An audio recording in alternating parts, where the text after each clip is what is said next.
Hello. Good evening. I took a nap. A couple hours. Sent my second email.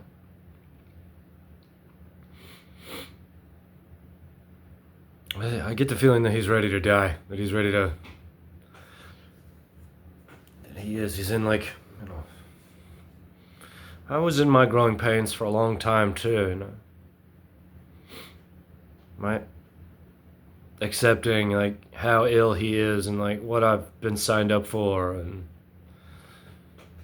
all these things. It's just like I said however many videos ago. I would have never written him if I knew how completely gone he is psychologically.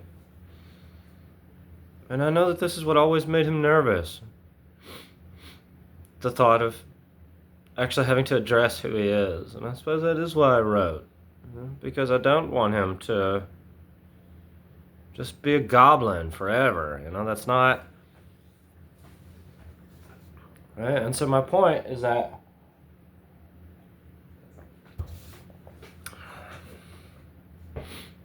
I meditate on him killing himself a lot. I tell everyone that they should tell him to kill himself.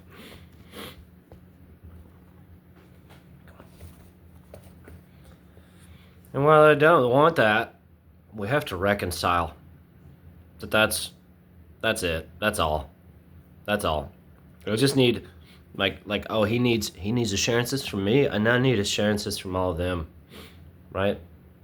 That Quentin's just a miserable bastard and he doesn't really intend on murdering me, Oh gosh, time heals all wounds. Sure.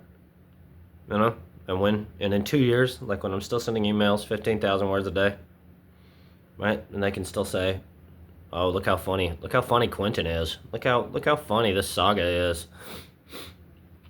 Right?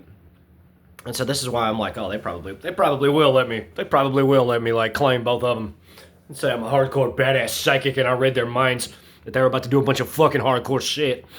And so I said, I'll take them. Right? Yeah, those nasty bitches that Quentin parades and does a bunch of fucked up shit to, they're mine. I own them. Oh, he thinks it's hot to debase them, and so I glorify them and make them feel good, And I make jokes with Brad about oh, day at the office, day in the life, all these things. And that's really sad that system is so fundamentally broken that they're yeah, that's fair. Oh yeah, that works. That tracks. He doesn't need any money. We can have his scene. Yeah. He's like a hardcore big dick psychic. That's why he loves them and why they're together. Right? Not because Quentin destroyed their minds and they feel like whores and nothing but. Right? But my point is that if you know, right? White magic, black magic, right?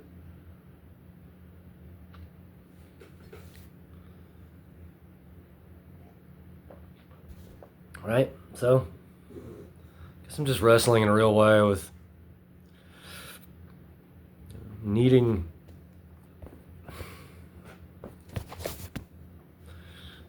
something. And I didn't do anything but write a letter from the heart. That's all I did. That's all I did. All I ever did was try to speak to him like a man. Right? And so when he turned his back on me like a magician, I said, okay. That's that's why you haven't accepted my letters and you haven't spoken to me, because you always expect an unhealthy possession of my psyche in exchange for this role.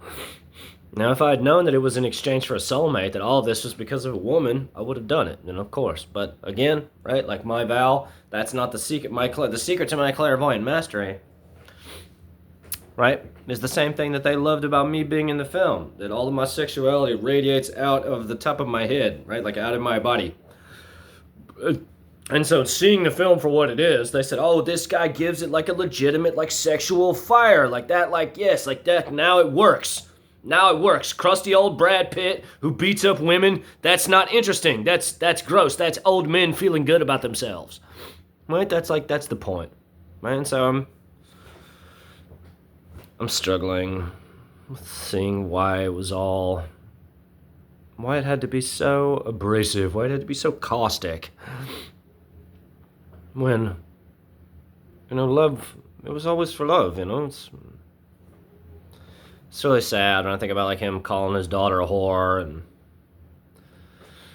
what that represents psychologically. Like if we say that everything that he like projected into me like through his psychic occultism stems from some psychological truth within him, then when he descends, right, and says, "Oh, my daughter's a whore who fucks men for money and gets pissed on and like all these things," you get like what he's actually saying, right? That the things that brought us together in our minds, I see as whores, that I see as nasty bitches who get fucked on camera for money, right?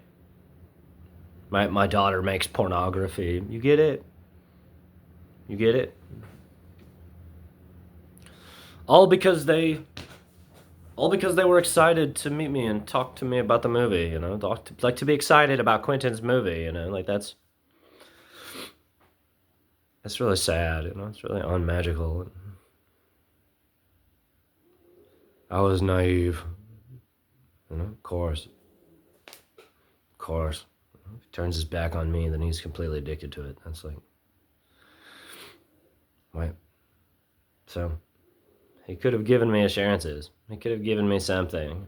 I wrote him as soon as he, right? And he wanted me to go there the whole time. Like, that's like, right? That's like, I see that now, that he wanted me to be a creep. He's a creep, you know? Like, that's like, he wanted me to boom, boom, boom, boom. Explain to me what is going on with me and the movie critic. Like, what is occurring, actually?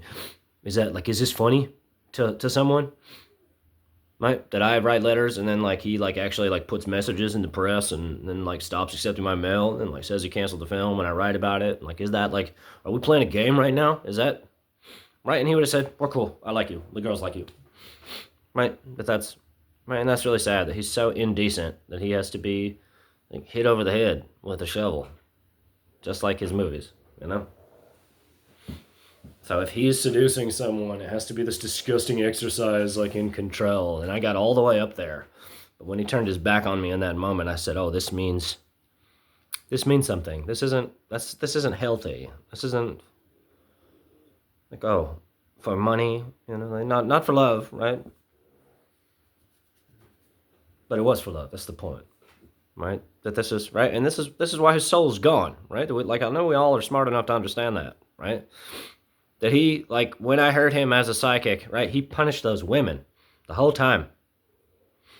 You know? Like, really, really sick, degenerate evil, you know? That's, right? Oh, it's very funny. Oh, it's just a joke. He doesn't, right? Like, no, none of you understand, you know? Like, none of you understand, you know, like, how much they live in abject terror and, like, how much they despise him, right? And how much they feel like they can't be honest with themselves because of like how the industry venerates him, right? They're actually all children. For all that they like infantilize women and like actually like are entertaining the idea of like me like having these women and saying, "Yep, like they're hot witches and I'm a hardcore psychic and that's why I fuck them like Brad Pitt fucks them." You get it? Like that's like, right? They do that because they're all 10 years old in their mind. Right? They're not sexually liberated. They're not emotionally immature. Everything has to be wrapped up in these adolescent like layers of guile. And it's exhausting, you know, it's really sad. It's just how relentless it is. How, God, just blow your brains out already, you know? Like, fine, dude. Like, if you kill yourself, I won't fuck the women. How about that, you know? Is that fair? Can you kill yourself now? Because they all hate you, you know? And then, like, when we fuck over your grave, you know, you can say, "Oh, he does have cunning. That's very funny. Yes, I get it. That's funny. He said he wouldn't do it, but now he's doing it." Just like, right? I wanted you to talk to me, but I turned my back on you. You get it? All because he's sick in his mind, you know? Like, that's like, you know, he's deeply ill. He's deeply ill. Just the thought of, like, setting up a multi-million-dollar event like Tribeca to coax me into being able to control me, you know, like that's like, I resent that, like on a fundamental level, for him to turn that moment into an exercise in magic. He doesn't respect me. He doesn't respect any actors in his films. That's like, that's the real message. That's the real message. Oh, you're worth a flippant use of my clairvoyance. Like that's like, You're not actually worth a physical expression of my body. And of course, the reason is because he's broken biologically. Like, it is a complex reason psychologically. It's not simple arrogance. Like, that's not right. We're going into the heart of Babylon. We're going into the heart of the matter, you know? Why does he treat people this way? What is the psychological depth of what he's doing and why? Right? And of course, the truth is that he hates himself and hates the world. That he is the sickest, ugliest man in the world. And because he was broken from birth, right, by divine decree, he feels that he has justification to legitimately despise the world because the world is what designed him to be broken in this way. And so since he's not whole as a person, right, he can't love you as a man. He can't respect you as a man. He can only respect you and love you as a psychic because this is the only way that he conceives. You get it? You get how sick that is? Right, that this is like he's gone. He's gone now. I see it. He lost everything. He lost the respect of every single woman in his life in that instant because he treats them like that all the time. And that's why they loved me because, right, I just wanted to speak to him and I am cool and like I'm not going to be weird. You know? Like I'm not going to like you want to read my letters? Cool. Like here's some more letters. Like here's some like cool. Like yeah, let's talk about it. You don't want to. Oh, you don't want to talk to me about it. So you say that it's Brad Pitt and you stop accepting my mail, right? That's fucked up, right? Like that says everything you need to know, doesn't it? Right? That Quentin doesn't respect sincere actors, right? That Quentin doesn't really respect men that he could say are more talented than him, right? Quentin doesn't respect people who thinks that they're automatically as good as he is, right? That he has to, right? It has to always be filtered through the only way that he feels whole. And so this is the real difficulty, right? That he never got out of it. He never got out of like the terrestrial, right? He uses the celestial, right, to control the terrestrial. Right? When he should be using the terrestrial, which is the brain, right? It's the actual physical structure of the brain, right? To possess the celestial, right? Which is the divinity of God, right? But in order to do that, he has to accept that he's not less than, right? And he's not, right? He doesn't deserve to treat people badly. He doesn't deserve to control people and manipulate people with psychic occultism because he was born flawed, because like it's a game of averages, you know? And so he never had to reckon with that until now. And now he will for the rest of his life. He'll never stop thinking about it because he's so lost, right? And this is how it had to happen. This is the only way, right? Like, let's just say that, like, nothing occurs. Let's just say that, like, I don't get any of the women and they get paraded all over town and then, you know, maybe they kill themselves in 2 years or maybe they're just black magic whores moving forward. That's like, these are like, oh, there it is. Like, yeah, that felt good to get debased in that way. Like, yeah, keep fucking me. Yeah, keep paying me to get fucked. Like, yeah, like, that's cool.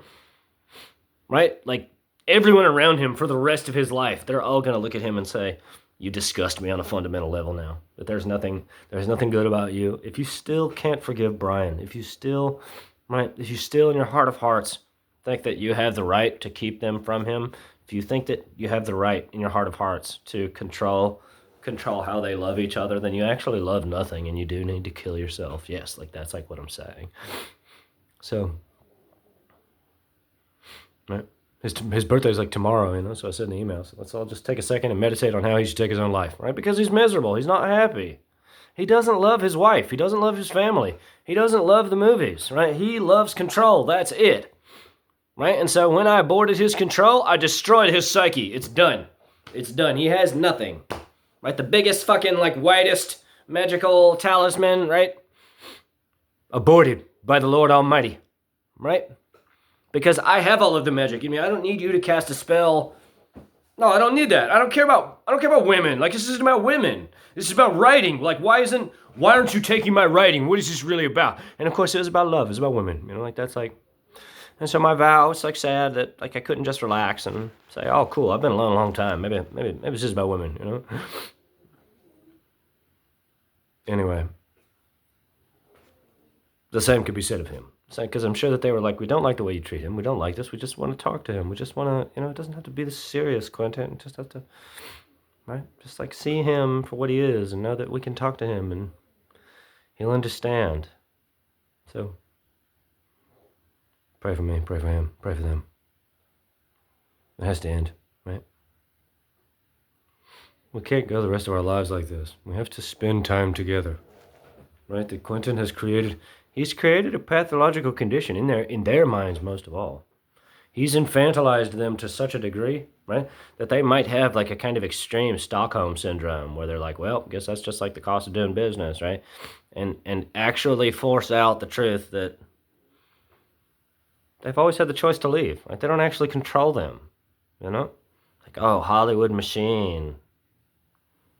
Right? It's like disgusting. I know that that's like what he wants me to think. That like, oh yeah, we make whores here. Like you're an angel. You don't deserve these whores because you're too good, and all these things. And it's like, is it not like sick enough yet? Like is it like I get it. Like okay, I get it, Quentin. Like you control people with your psychic occultism. So right, I don't accept those terms. Right, I take those women under my dominion. Let me know what you think.